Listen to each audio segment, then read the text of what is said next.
Baik, langsung saja kepada Bapak Insinyur Eko Reksodipuro, kita saksikan terlebih dahulu video profilnya.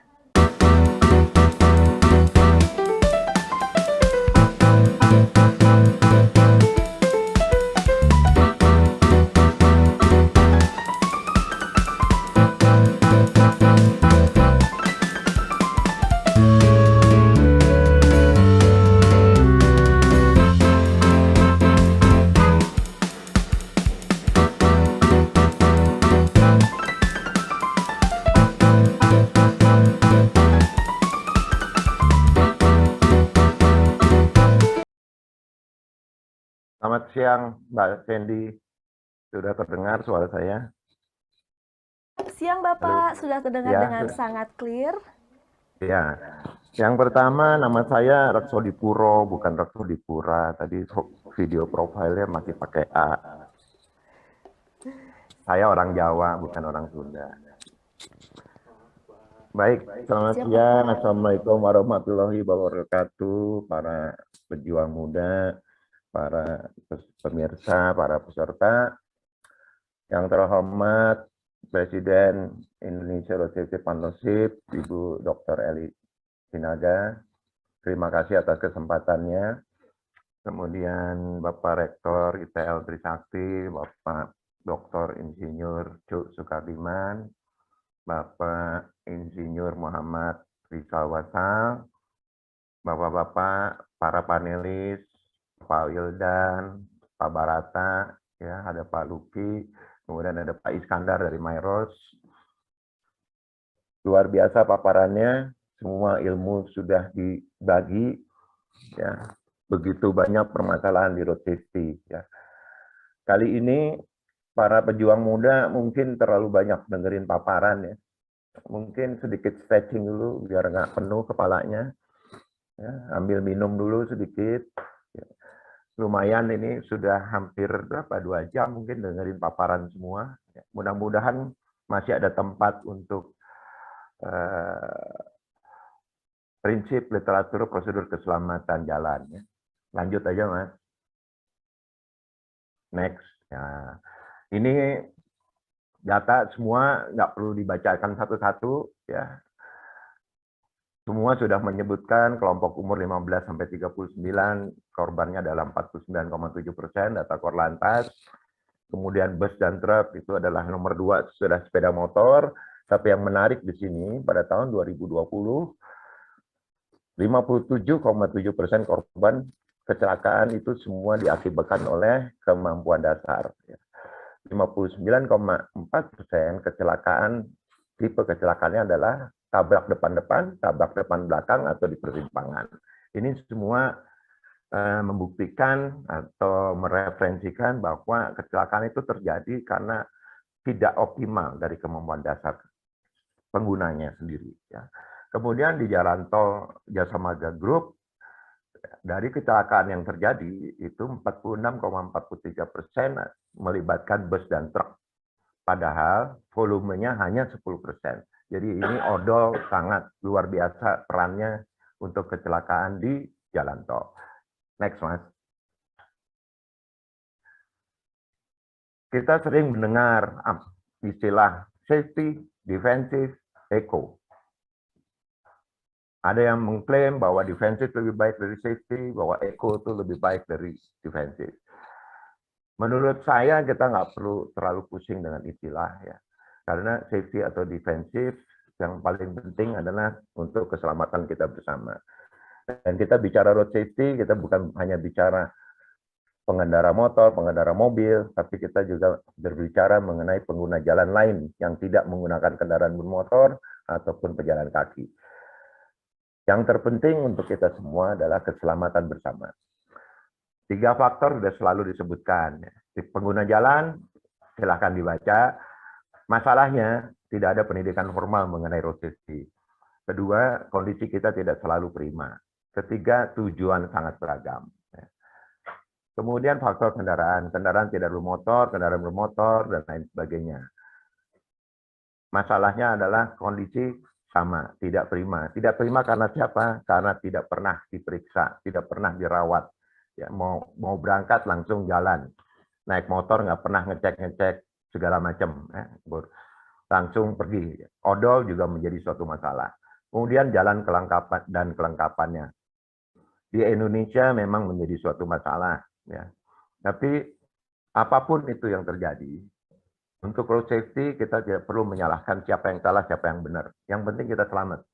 Kita nggak perlu pusing. Jalan dan kelengkapannya urusan PU, ya. Kendaraan urusan perhubungan.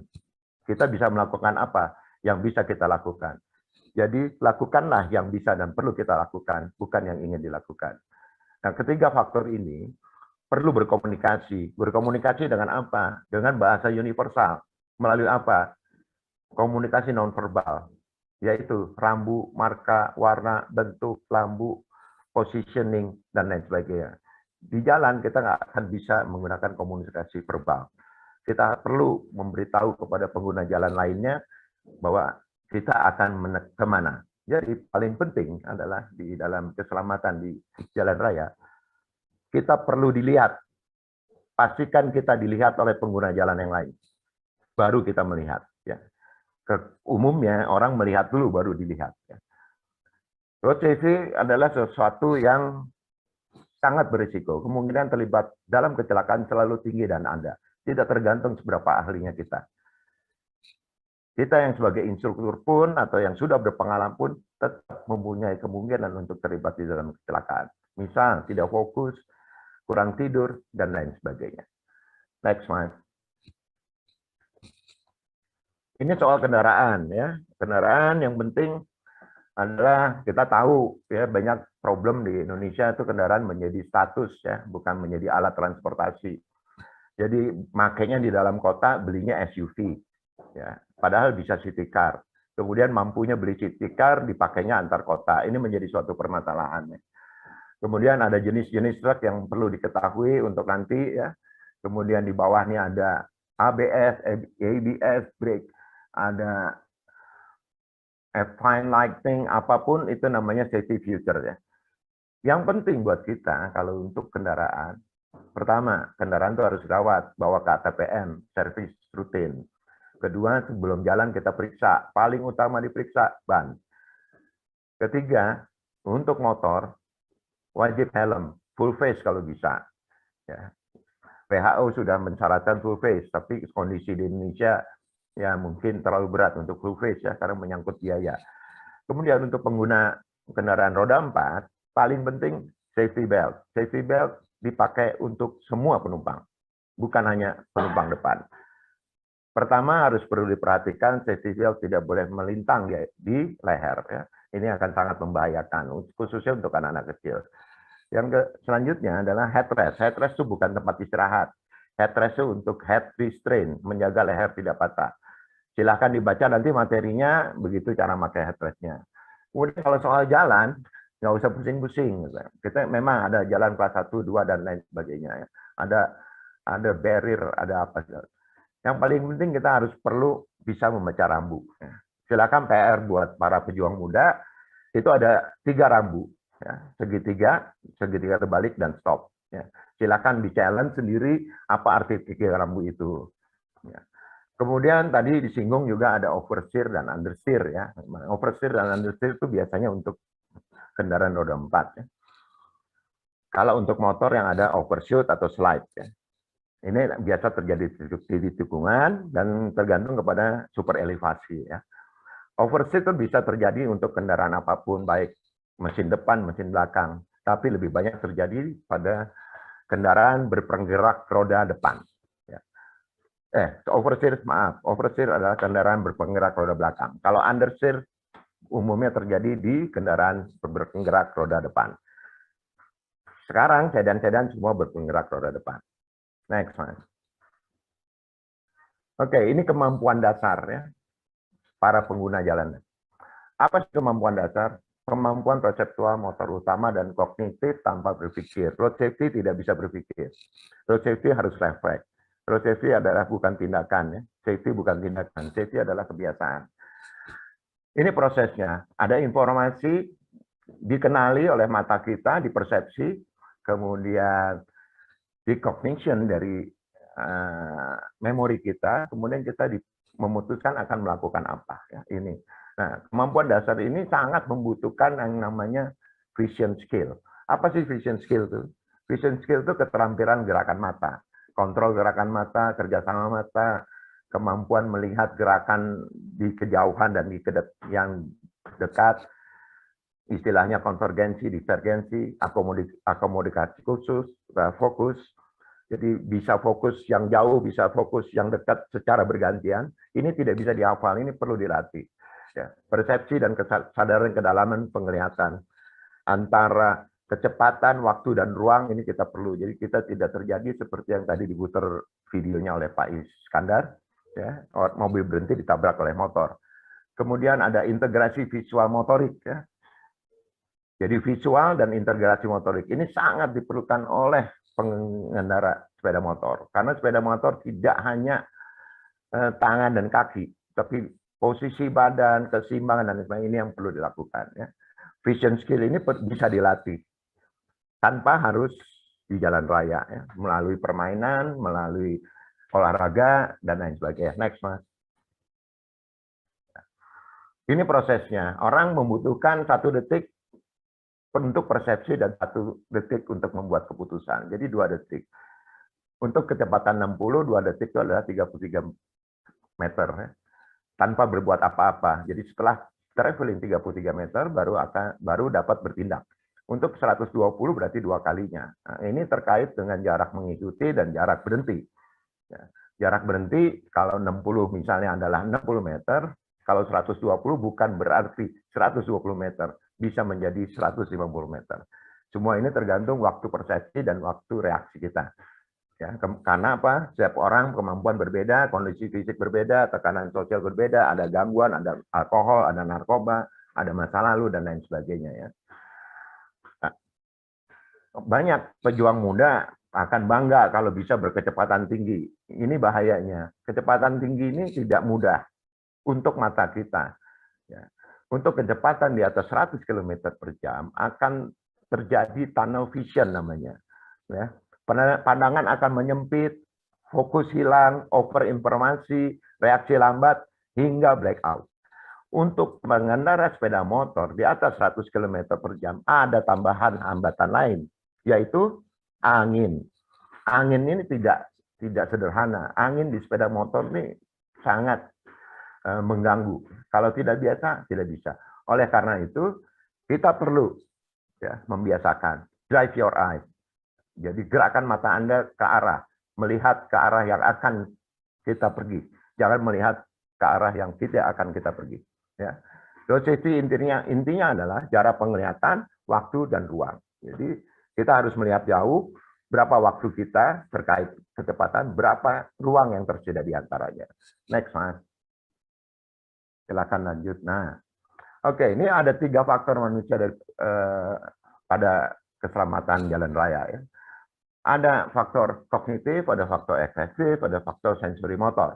Semua ini perlu dilatih, tidak bisa dihafal. Ya. Kita punya pengetahuan, kita sadar, kita paham bahwa tidak ada pendidikan formal. Jadi pengetahuan kita tidak bisa menyalahkan bahwa banyak pengguna kita tidak sadar prosedur yang benar. Ya. Punya SIM tidak serta-merta bahwa kita paham untuk keselamatan sendiri. Tapi yang paling penting di sini, pengetahuan bisa dicari, bisa belajar melalui program-program seperti yang IRSP buat ini, atau melalui googling, atau melalui teman, dan lain sebagainya. Ya. Yang utama kita perlu menghargai tidak hanya otoritas dan peraturan, kita perlu menghargai sesama pengguna jalan. Ya. Mereka mempunyai hak yang sama. Ya. Jangan kita merasa biasanya motor tuh selalu pengguna motor, maaf ya, yang menggunakan motor. Kalau tabrakan selalu yang disalahkan adalah kendaraan besar. Ya. Kita perlu pahami kendaraan besar tuh susah melihat kendaraan kecil. Jadi apa jalan keluarnya? Kita tuh perlu berdamai dengan situasi. Indonesia situasi road safety seperti ini. Bukan tidak mungkin untuk mengurangi kecelakaan. Bisa. Kita bisa melakukan sesuatu untuk menekan angka kecelakaan tanpa menyalahkan siapapun. Ya. Mulailah dari diri kita sendiri, kemudian keluarga, lingkungan, siapapun, kita akan berbagi ilmu yang kita punya. Ya. Untuk sepeda sekarang lagi viral, ya. Banyak road bike merasa jalannya adalah miliknya dia. Secara hukum, secara undang-undang, kalau jalur sepeda sudah ada, sepeda tidak boleh bergabung bersama kendaraan bermotor, ya. Dia harus di jalurnya sendiri, ya. Tapi rupanya mungkin undang-undang tidak ada yang pernah baca, ya. Tapi minimal kalau sudah di jalan, kasihlah jarak 3 feet, minimal 1 meter, lebih baik 1,5 meter. Berapa sih 1,5 meter di jalan? Rentangkan tangan Anda, lah segitulah 1,5 meter. Ya. Nah, untuk pejalan kaki, yang kita paling penting harus be bright and be seen. Kita harus bisa dilihat dan melihat. Ya. Kemudian kalau biasakan berjalan adalah lawan arah dengan arah traffic. Ya. Jangan searah dengan traffic. Tapi kalau sepeda, jangan berlawanan dengan arah traffic. Harus searah dengan arah traffic. Perlu diperhatikan untuk pengendara sepeda atau sepeda motor, ya, kalau ada mobil parkir di kanan seperti di gambar itu, perlu ada door zone. Mobil ini sewaktu-waktu bisa buka pintu. Ya. Itu perlu disediakan ruangnya, kira-kira selebar lengan kita. Next, Mas. Oke, ini blind spot. Jadi, tadi saya udah bilang, kita perlu dilihat dan melihat. Gimana caranya? Kalau motor, lihat kaca spion mobil di depannya. Sampai kelihatan pengemudinya. Kalau sudah kelihatan pengemudinya, Anda itu pasti dilihat. Begitu juga mobil. Gimana caranya dia dilihat oleh motor atau mobil yang besar lainnya? Lihat kaca spionnya. Semoga motor-motor sekarang dilengkapi oleh kaca spion. Ya. Kalau pengemudinya sudah kelihatan di kaca spion, berarti kita terlihat. Jadi itulah salah satu cara yang lebih mudah. Ya. Road safety itu tidak sulit. Road safety itu sederhana. Ya. Semua bisa dilogikakan. Untuk pengendara motor, jangan lihat mobilnya atau lihat pengendaranya ya, supaya untuk tidak tertabrak. Tapi lihatlah roda depan dari kendaraan. Dia akan kemana? Akan berbelok, akan lurus, ya, atau apa. Kadang-kadang orang lupa memberikan tanda untuk ini ya, karena mungkin sudah kepengen ke kamar mandi, jadi langsung belok aja. Gitu ya. Itu kebiasaan orang-orang kita. Jadi yang motor, tolong berpikirkan kendaraan yang lebih besar. Kendaraan yang lebih besar, tolong pikirkanlah kendaraan yang lebih kecil. Ya. Tapi di sini yang lebih mudah dilakukan adalah kendaraan yang lebih kecil harus memastikan bahwa kita dilihat. Oke, next, Mas. Silakan lanjut. Nah, begini caranya. Jadi nggak perlu susah-susah. Mulailah kita melakukan hal yang paling sederhana. Misalnya pakai helm yang benar ya, klik. Atau kalau belum pakai riding gear atau sepatu yang menutupi mata kaki, ya jangan sampai mata kaki nanti kena trotoar ya, baru sakit, baru pakai sepatu yang nutupin mata kaki ya. Jadi semua prinsip road safety adalah menghindari risiko penyebab kecelakaan, bukan menghindari kecelakaannya, tapi menghindari penyebab kecelakaan. Sehingga kita tidak perlu pusing-pusing mikirnya. Kalau kita sudah menghindari penyebab kecelakaan, insya Allah kita akan aman. Ya. Di sini COVID kita harus selalu social distancing. Di jalan raya juga jangan berjejeran, harus social distancing. Itu ada gambar sepeda motor, jangan baris. Jadi harus masing-masing juga dilihat. Ya. Kalau pejalan kaki atau apa, belajarlah berjalan berlawanan dengan arah traffic. Ya. Di sisi yang mana Anda harus berjalan, ya. Sehingga Anda akan terbiasa nanti kalau berjalan di jalan raya. Ya. Kemudian kalau saat berbelok, biasakan memakai lajurnya, jangan memotong ya. Jadi berbeloklah 90 derajat, jangan terus seperti kalau kita sudah mau ke kamar mandi kan nggak ada yang bisa nahan. Ya. Oke, next, Mas. Oke, ini prosedur keselamatan jalan ya. Perencanaan ya, mungkin ini agak mudah dipahami. Saya nggak mau nulis. Perencanaan apa? Rencanakan perjalanan, pakai Google Maps ya, lihat cuaca. Oke, kalau motor harus pakai jas dan lain sebagainya. Nah, khusus untuk jas hujan, jangan yang model apa tuh ya, kupluk ya, harus yang two-piece ya, harus yang dua ya, harus yang terpisah antara celana dan atas ya. Jangan yang plastik gitu ya, karena bahaya sekali nih plastik. Bayangkan plastik itu bisa terlibat di dalam roda ya. Nah, kemudian dongkrak untuk mobil ya, kalau motor nggak ada. Kemudian alat komunikasi untuk emergency, bukan untuk digunakan saat berkendara ya. Kemudian kita pastikan kondisi kita sehat, mental, jasmani. Kemudian kondisi visual kita, vision skill kita optimal saat itu. Kalau kita pakai kacamata, gunakanlah kacamata. Kemudian periksalah kendaraan Anda, ya, mobil atau motor. Periksa sederhana, semua lampu berfungsi, ya, kaca spion berfungsi, ban paling penting, ya, kondisi bannya. Kalau tidak mau ada masalah ban kempes di jalan, ya, jangan kurang tekanan angin, karena ban radial tidak akan meledak kalau kelebihan tekanan angin. Ban akan meledak kalau kurang tekanan angin, ya. Itu yang paling penting. Periksa juga kondisi bannya, tidak ada cacat atau tidak ada kawat yang putus, ya, luar dan dalam, ya. Ada caranya, itu ada indikatornya di bawah. Kemudian pengetahuan yang kita perlukan, pengguna mobil, safety belt semua penumpang, pengguna motor, helm, klik, full face kalau bisa, DOT lebih baik, lebih dari SNI. Kemudian untuk anak-anak infant, anak-anak bayi, harus di keranjang bayi, anak-anak yang lebih muda dari 12 tahun atau tingginya kurang dari 1 meter 35 cm itu harus pakai booster. Ya. Kemudian kita managing risk, manage and minimize risk. Kita kelola risiko ini, kita minimalkan bahwa kita akan terlibat di dalam suatu kecelakaan. Jadi kita hindari penyebab kecelakaannya. Kemudian hargai pengguna jalan yang lain, terutama pejalan kaki, pesepeda, urutannya ke atas. Ya. Itu kembali lagi, headrest penting, harus di setel, ya. Kemudian jangan pernah di recline, ya, untuk penumpang di depan sambil berjalan, sandaran kursi di recline. Itu sangat berbahaya karena nanti penyebab kematiannya adalah safety belt, ya, bukan restraint system. Terus kemudian ada gangguan itu ada visual, manual, kognitif, ya. Visual, mata kita harus terarah fokus ke jalan, selalu gerakan mata antara kaca spion kanan, tengah, kiri. Motor juga sama, ya. Jangan melihat kemana kita tidak akan pergi, lihatlah kemana kita akan pergi.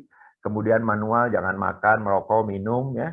Karena ini semua juga tidak semua orang bisa mengatasi hal ini, ya.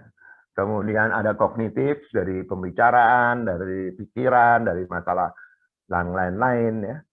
Kemudian kalau handphone sebaiknya tidak diterima saat berkendara karena bukan hanya soal manual distraction, tapi topik pembicaraannya itu bisa mengganggu konsentrasi kita. Penumpang, kalau sudah menjadi penumpang jangan terlalu banyak komentar karena itu akan mengganggu konsentrasi pengemudi, ya. Awas, hati-hati, belok kiri, belok kanan, itu sangat mengganggu, ya.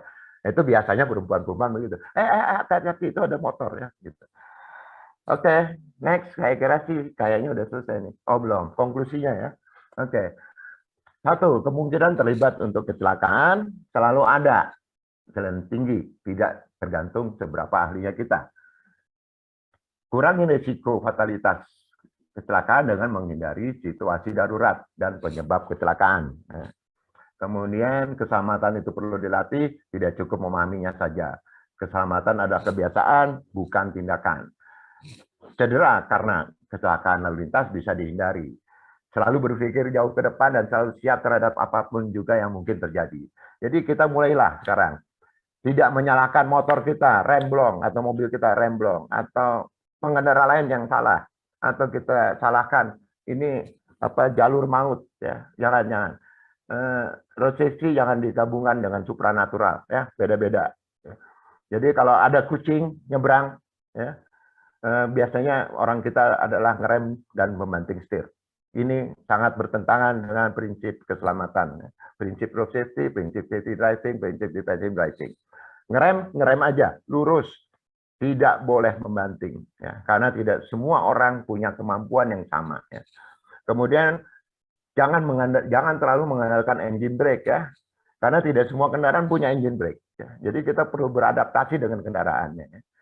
Kendaraan canggih memang membantu, ya, dengan fitur-fitur, tapi road safety itu punya 2 mata pisau, ya. Kalau kita salah mendeliverynya, kalau kita salah memahaminya, itu akan membuat kita celaka, akan berbalik ke kita, ya. Buktinya data kecelakaan tidak ada mobil kuno, ya, semua mobilnya canggih, ya. Karena apa? Pengemudinya merasa terlalu percaya diri karena mobilnya terlalu canggih. Oke, terus faktor manusia adalah yang paling berperan pada keselamatan jalan. Ini yang bisa kita lakukan para pejuang muda. Kemudian terlalu percaya diri, kurang pengalaman, kemampuan, dan lain sebagainya menjadi penyebab kecelakaan hingga fatalitas. Ya, kemudian kombinasi kekurangan faktor manusia sebagai pengguna dengan kendaraan dan infrastruktur akan menjadi fatalitas. Ya.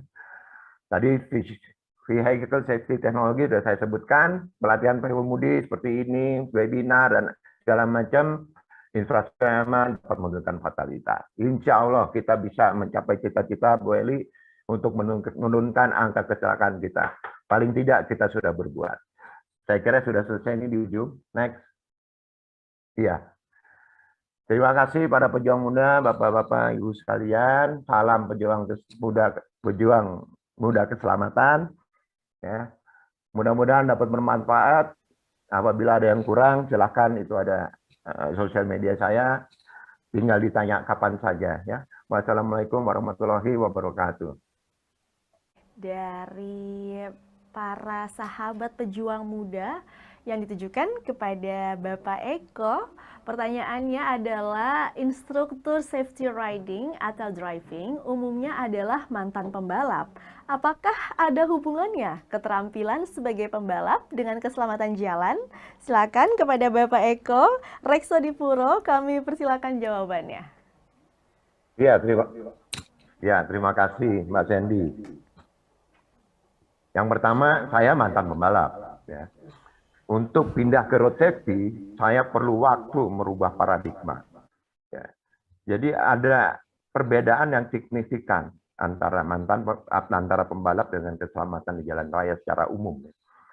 Sebenarnya tidak ada hubungannya kalau pembalap itu pasti safety. Banyak pembalap kecelakaan di jalan raya. Ya.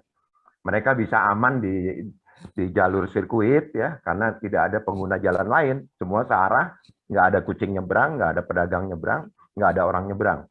Semua kemampuannya sama, semua kendaraannya sama, ya lebih mudah ya. Nah, bedanya pembalap punya ego, ya.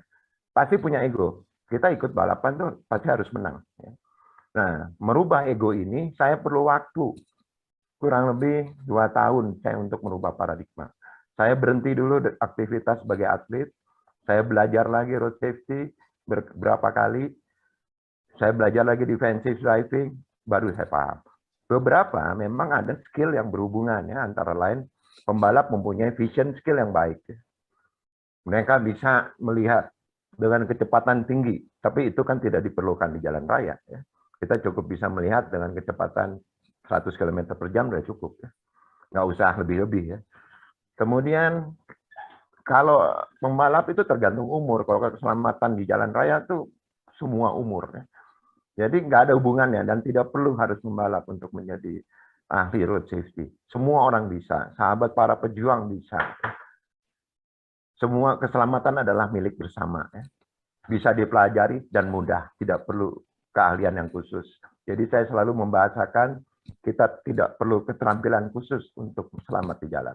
Yang kita perlukan adalah kemampuan dasar dan sikap dan budaya berkeselamatan. Begitu Mbak Sandy. Terima kasih. Terima kasih Bapak Eko. Ternyata Bapak Eko ini adalah seorang pembalap loh. Wow, luar biasa. Sekali lagi kami ucapkan terima kasih atas pertanyaan dan juga jawaban yang telah diberikan dari narasumber maupun para sahabat pejuang muda. Semoga diskusi kita bermanfaat untuk meningkatkan kesadaran keselamatan dalam berlalu lintas. Sahabat pejuang muda Indonesia Youth Road Safety Warriors, terima kasih untuk Anda yang selalu bersemangat dalam diskusi ini dan mengikuti internasional webinar pada hari ini. Sebelum berpisah, kita akan berfoto bersama, namun kami juga akan memberikan sertifikat kepada para pembicara yang luar biasa pada hari ini. Penyerahan sertifikat akan disampaikan melalui virtual karena acara kita mengoptimalkan IT mengingat kondisi pandemi yang ada di Indonesia. Baik, terima kasih.